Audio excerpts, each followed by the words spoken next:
Mahkamah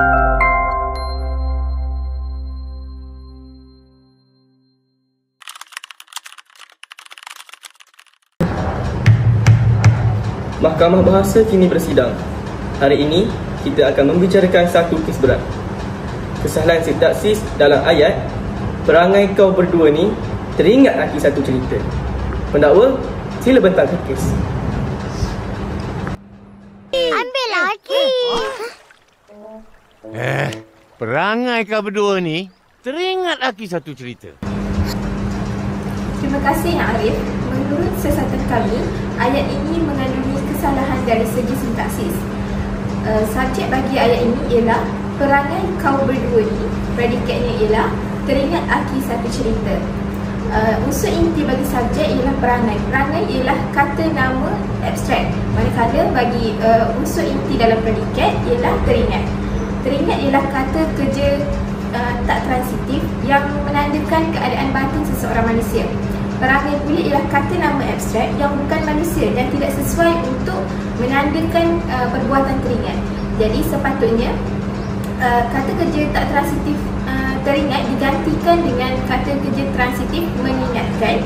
Jadi ayat yang sebetulnya ialah perangai kau berdua ni mengingatkan aki satu cerita. Tetapi kata kerja transitif mengingatkan biasanya diikuti oleh dua objek.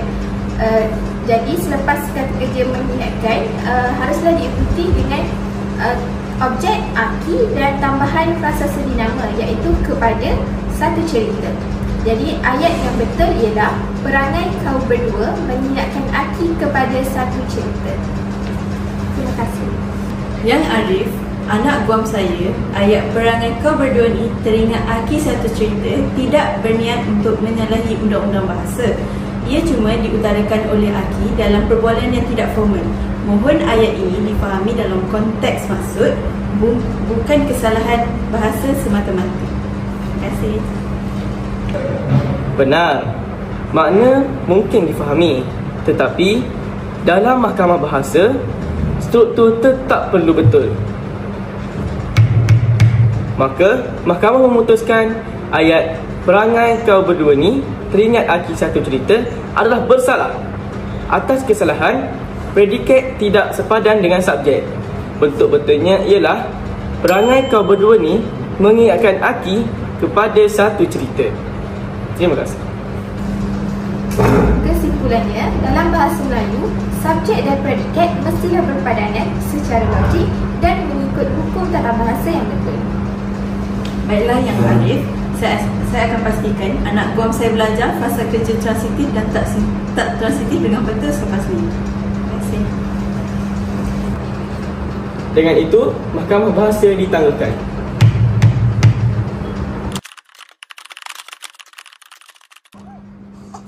Ada banyak lagi dalam saku ni. Iya? Mana korang dapat? Comel betul apa yang cakap, kutip kat jalan. Tapi kalau kita perhatikan, ayat kutip kat jalan tu, dia ada kesalahan dalam tata bahasa. Sebab dia tak ada subjek. Siapa yang kutip? Kita tak tahu siapa yang kutip. Oh, betul juga. Lagi satu, penggunaan kata kat tu tak baku. Sepatutnya dalam bahasa baku boleh gunakan perkataan di. Oh. Kalau tak dalam karangan, mesti kena potong markah ni. Betul-betul.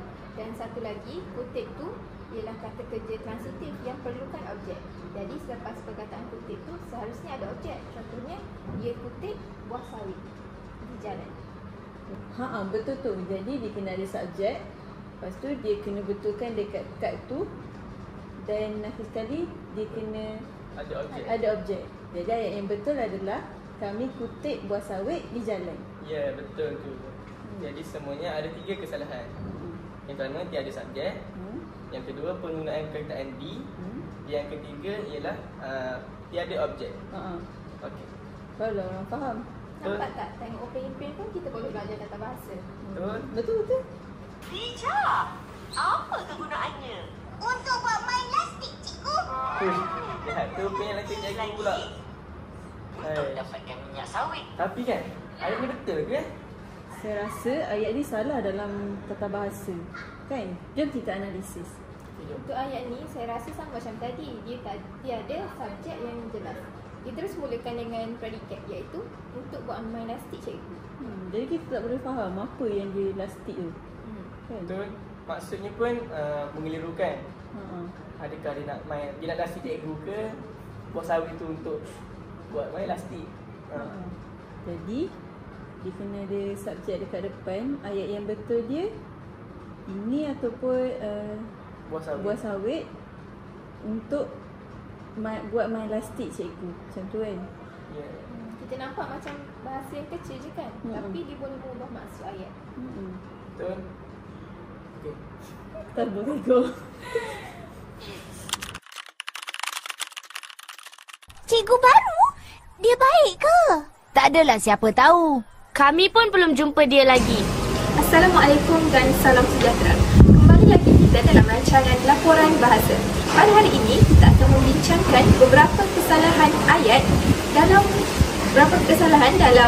cerita sebentar tadi. Jadi ayat yang pertama ialah ayat tak adalah siapa tahu. Nampak biasa kan? Tapi kita tak tahu apa kesalahan yang ada dalam ayat tersebut. Mari kita tanya beberapa orang yang ada di sekitar sini. Boleh berikan pendapat tentang ayat tak adalah siapa tahu? Adakah ayat itu betul dari aspek tata bahasa? Bagi saya okey je ayat tu, tak adalah siapa tahu. Tapi okey je, maksud dia macam tak ada siapa yang tahu. Kan? Macam ni. Menarik pandangan tu. Tapi adakah ayat tersebut lengkap dan gramatis? Mari kita tanya pendapat seorang lagi. Mari kita tanya orang seterusnya. Encik, maaf ganggu, boleh Encik berikan pendapat berkenaan dengan ayat tak adalah siapa tahu? Adakah ayat itu betul atau salah? Yalah, sebenarnya ayat tak adalah siapa tahu ni tak betul. Yang pertama, perkataan tak adalah. Tak adalah ni biasanya digunakan dalam komunikasi harian. Campuran daripada kata nafi, tidak dan perkataan ada. Dalam kamus dewan tiada perkataan ini. Jadi perkataan yang patut digunakan tiada atau tidak ada. Seterusnya ayat ini dia tiada disalah menggunakan dalam segi ini kata ganti nama. Kata ganti nama yang ada dalam ayat ini siapa? Tiada siapa, tak adalah siapa tahu. Siapa tu sebabnya kata ganti nama tanya. Jadi untuk supaya maksud ayat ini lebih jelas, perlu menggunakan perkataan sesiapa atau siapa-siapa. Yang ketiga, ayat ini tiada perpisahan yang jelas daripada subjek dan predikat. Jadinya sepatutnya ayat ini perlu ada perkataan yang. Jadi ayat yang betul, tiadalah sesiapa yang tahu, supaya ayatnya lebih dramatis dan maksudnya pun jelas. Terima kasih atas penerangan sebentar tadi. Jadi di sini dapat disimpulkan bahawa ayat tak adalah siapa tahu sebenarnya salah dari segi sintaksis. Baiklah, kembali lagi kita dalam segmen Laporan Bahasa episod kedua. Baiklah, pada episod sebelum ni kita telah membincangkan tentang ayat tak adalah siapa tahu. Baik, pada episod kali ini kita akan membincangkan ayat yang berbunyi itu kenduri bukan minggu depan, minggu lepas. Oh, itu kenduri bukan minggu depan. Minggu lepas.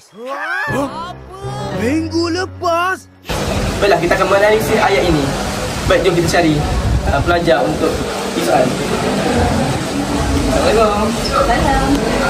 Okey. Boleh tak awak bagi pandangan tentang ayat ni? Itu kenduri bukan minggu depan, minggu lepas. Itu kenduri bukan minggu depan tapi minggu lepas. Bagi saya ayat tu okey je, saya boleh je start ni. Itu kenduri. Okey je. Kenapa ayat tu ada kesalahan bahasa tu? Tak apa, nanti kita akan analisis. Terima kasih ya. Baik, kita dapat pandangan daripada seorang pelajar. Baik, kita akan cari pelajar seterusnya. Adakah dia tahu tentang ayat ini? Assalamualaikum. Ya, awak. Cuba awak dengar ayat ni ya. Itu kenduri bukan minggu depan, minggu lepas. Awak rasa ayat tu ada kesalahan tak? Pada pendapat saya, ayat itu kenduri bukan minggu depan, minggu lepas. Ayat itu salah dari aspek sintaksis. Sebabnya, yang pertama sekali kita tengok dari aspek subjek. Itu kenduri, kedudukan penerang dia itu salah. Sebab sepatutnya kenduri itu tu berperanan sebagai penerang nama tunjuk kepada kenduri. Itu kenduri dia boleh ada, tapi kalau tak ada predikat, contohnya ayat dia itu kenduri sahaja. Jadi dia menunjukkan satu subjek dan satu predikat. Tapi untuk ayat ni kenduri itu.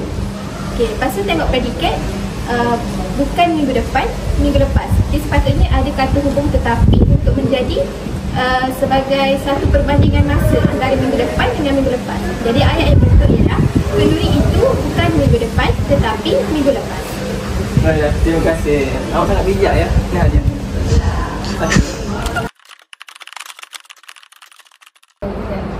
Kawan-kawan, semalam saya ada tengok satu cerita ni, cerita Akil Story.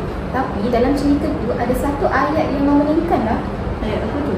Ayatnya, oleh kerana Akil masuk pertandingan, mana boleh ayah dan ibu tak datang. Oleh kerana Akil yang masuk bertanding, mana boleh ayah dan Umi tak datang? Oh, saya rasa saya dapat satu kesalahan.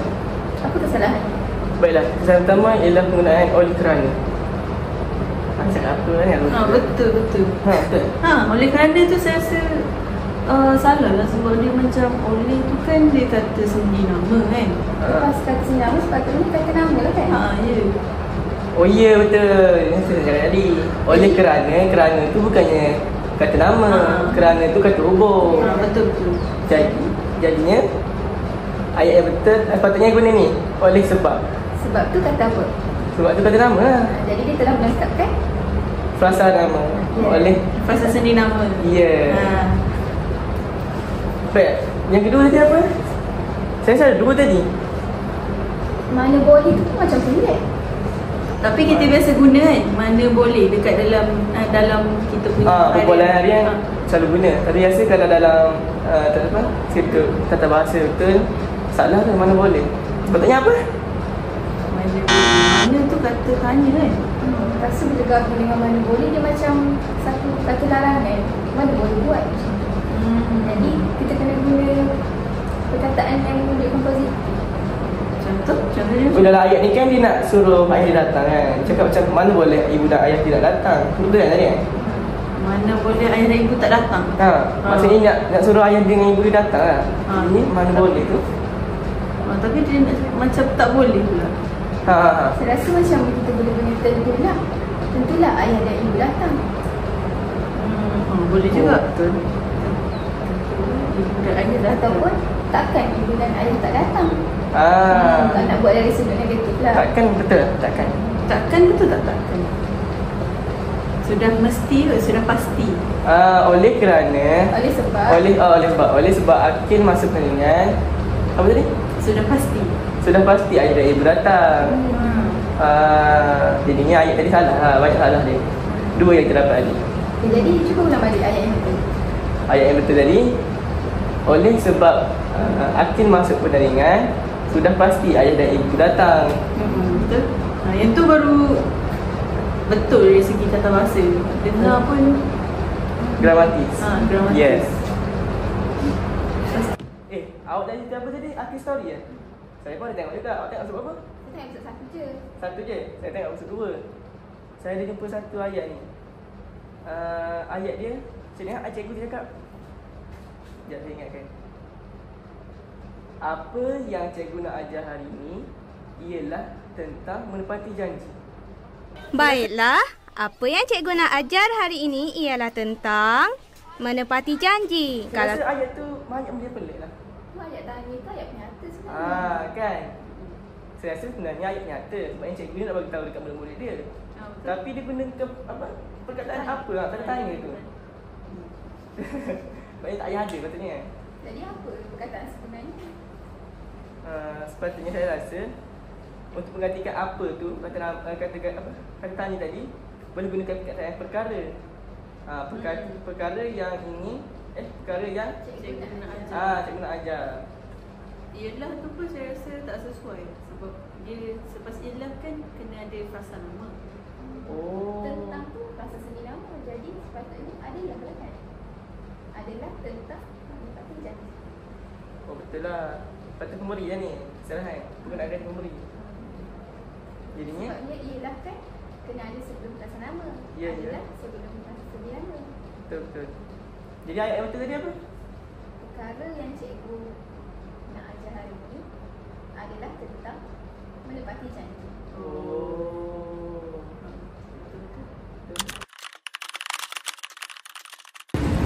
Menggunakan bahasa Melayu yang betul dari segi tata bahasa dan struktur ayat dramatis bukan sekadar untuk lulus peperiksaan. Ia adalah cerminan disiplin pemikiran, tahap profesionalisme dan rasa hormat kita terhadap bahasa itu sendiri. Berikut merupakan nasihat kesedaran kepada kita sebagai pengguna bahasa Melayu. Kita sering berselindung di sebalik frasa tak mengapa, janji faham. Ya, komunikasi sememangnya untuk difahami.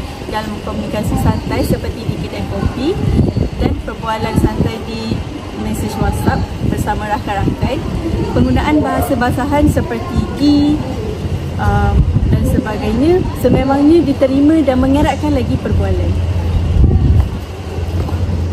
Namun, kita sering terperangkap dalam bahasa basahan sehingga kita lupa bagaimana untuk bertutur dan menulis dengan bahasa yang betul apabila keadaan memerlukannya. Jadi, isu yang pertama ialah kenapa ayat gramatis itu penting. Yang pertama, ayat gramatis ni penting kerana maruah bahasa cerminan diri. Bagaimana ayat yang kita gunakan dalam kehidupan seharian sebenarnya melambangkan pemikiran kita. Contohnya, sekiranya kita menggunakan ayat yang tersusun dan gramatis, maka ia menunjukkan bahawa pemikiran kita adalah pemikiran yang tersusun dan minda yang cermat. Sebaliknya, sekiranya kita menggunakan ayat yang lintang pukang, ia melambangkan kita mempunyai pemikiran yang sambil lewa. Yang keduanya, ia menunjukkan profesional dan kredibiliti. Bayangkan anda ingin memohon kerja dan ingin menghantar email kepada sesuatu pejabat. Bandingkan dua ayat ni. Ayat yang pertama, saya ingin mohon kerja sebab saya rasa saya layak punya. Dan ayat yang kedua, saya ingin memohon jawatan ini kerana saya rasa saya mempunyai kelayakan yang sepatutnya. Jadi, dua ayat ni telah jelas menunjukkan bahawa perbezaan antara ayat yang kurang gramatis dan ayat yang gramatis boleh menunjukkan kredibiliti dan tahap pendidikan seseorang. Yang ketiga, yang ketiga, penggunaan ayat yang gramatis juga boleh mengelakkan kekeliruan. Contohnya, apabila kita menggunakan ayat yang betul, maksud yang kita nak sampaikan tu boleh difahami dengan jelas oleh pendengar. Disebabkan itulah ayat yang aku mengarut tu. Yang ketiga, penggunaan ayat yang gramatis boleh membantu mengelakkan kekeliruan dalam aspek tata bahasa. Tata bahasa ni berfungsi, salah satu fungsinya adalah untuk menyampaikan maksud dengan tepat. Sekiranya kita salah dalam menggunakan ayat, maka ayat yang kita nak sampaikan tu pun tak sampai maksud dia ataupun tak dapat difahami dengan jelas. Terutama sekali apabila melibatkan urusan formal macam surat rasmi ataupun laporan. Dan yang terakhir ialah ayat yang gramatis ataupun penggunaan bahasa yang betul adalah kunci untuk ilmu. Sekiranya kita ingin menelaah bahan-bahan ilmiah seperti jurnal, majalah, laporan ataupun sebagainya, bahasa yang tinggi membuatkan kita sukar untuk memahami sekiranya kita kurang menguasai dalam bidang sintaksis ataupun morfologi. Jadi, sekiranya kita kurang memahami ataupun mendalami bidang tata bahasa, kita akan ketinggalan dalam bidang ilmu yang lebih tinggi. Hal ini kerana kita sukar untuk memahami bahan ilmiah tersebut dan menyebabkan kita kekurangan ilmu berbanding orang lain.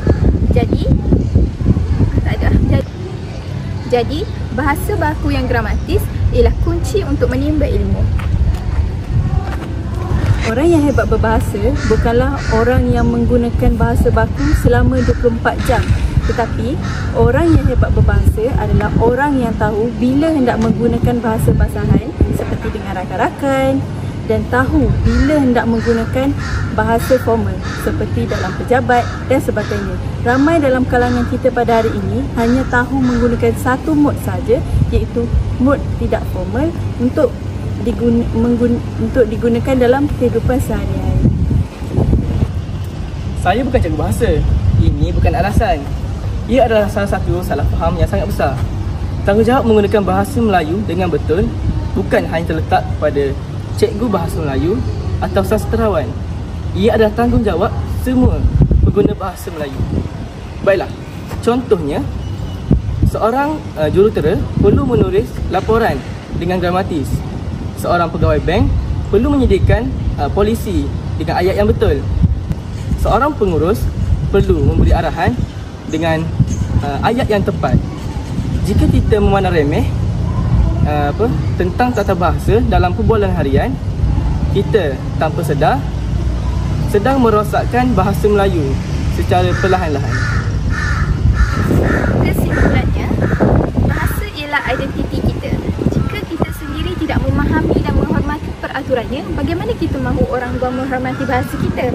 Oleh itu, marilah sama-sama kita memartabatkan bahasa Melayu bukan sekadar dengan slogan, tetapi dengan mempraktikannya dalam kehidupan seharian kita.